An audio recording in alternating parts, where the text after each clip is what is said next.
বৰদিন ডিচেম্বৰ মাহৰ 25 তাৰিখে হয় আৰু এই বৰদিন আচলতে যীশুখ্ৰীষ্টৰ জন্মদিন হয় আৰু ইয়াক আমি বিশেষ খ্ৰীষ্ট বিশ্বাসী লোকসকলে খুব উলহ মালহেৰে পালন কৰে।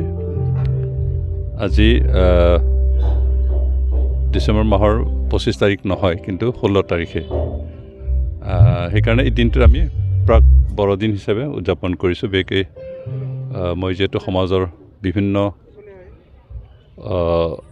দল সংগঠন বিভিন্ন ধৰ্মাৱলম্বী লোকসকলৰ লগত সম্পৰ্ক ৰাখি কাম কৰোঁ। সেইকাৰণে এই প্ৰাক বৰদিন উদযাপন কৰাৰ জৰিয়তে সকলো জনগোষ্ঠীকে আহ্বান কৰি একেলগে এটা সমবেত হোৱা, লগতে সকলোকে শুভেচ্ছা জনাই এটা সুযোগ লৈ উদযাপন কৰিলোঁ। আজি প্ৰায় বিভিন্ন জনগোষ্ঠীৰ বিভিন্ন দল সংগঠনৰ নেতৃবৃন্দ ইয়াত আহিছে আৰু তেখেতসকলক ধন্যবাদ দিছোঁ যে মোৰ লগত তেওঁলোকে বিগত দিনলৈকে যেনেকৈ সম্পৰ্ক ৰাখি চলিছিলে এনেকৈ এতিয়াও সম্পৰ্ক তেওঁলোকে ৰাখিছে আৰু সেইকাৰণে তেওঁলোকক সকলোকে মোৰ তৰফৰ ধন্যবাদ থাকিল।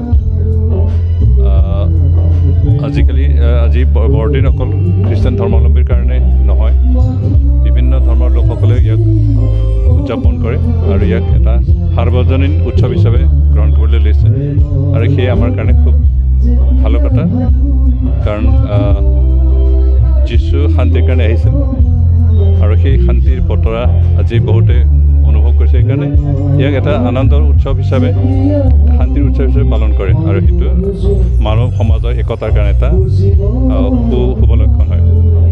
আজি এই আগতে যিটো বৰদিন, সেই বৰদিন উপলক্ষে গোটেই অসমৰ আৰু গোটেই ভাৰতৰ লগতে গোটেই বিশ্বৰ মানৱ সমাজলৈ মোৰ শুভেচ্ছা থাকিল, যাতে এই উদযাপনৰ জৰিয়তে মানুহৰ মাজত শান্তি আহক, বিভিন্ন জাতি জনগোষ্ঠীৰ মাজত মিলাপ্ৰীতি আহক আৰু আমি শান্তিৰে অঞ্চলৰ, দেশৰ আৰু মানৱ সমাজৰ উন্নয়নৰ কাৰণে কাম কৰা এটা অনুপ্ৰেৰণা পাওক। সেইখিনিকে মই জনাইছোঁ। আচলতে প্ৰাক বৰদিনত তেনেকৈ যিহেতু বৰদিন শব্দটো ব্যৱহাৰ কৰা হৈছে, সেইকাৰণে ইয়াত আমাৰ বাইবেলত কিছু কথা শিকোৱা হয়, লগতে আনন্দ উৎসৱ পালন কৰা হিচাপে নাচ গানৰ আয়োজন কৰা হয়। সেইকাৰণে এই গোটেইখিনি ইয়াত সকলোৱে সংগতি ৰাখি আমি এই প্ৰাক বৰদিন উদযাপন কৰিছোঁ আৰু ইয়াৰ জৰিয়তে বিশেষকৈ ওদালগুৰি সমষ্টিৰ বা ওদালগুৰি জিলাৰ যিখিনি দল সংগঠন আমাৰ লগত জড়িত হৈ কাম কৰিছে, তেখেতসকলক একেলগে এসাঁজ ভাত খোৱাৰো এটা মনত এটা কিবা কৰি মনত এটা সিদ্ধান্ত লৈ কাৰ্যসূচী আয়োজন কৰা হৈছে।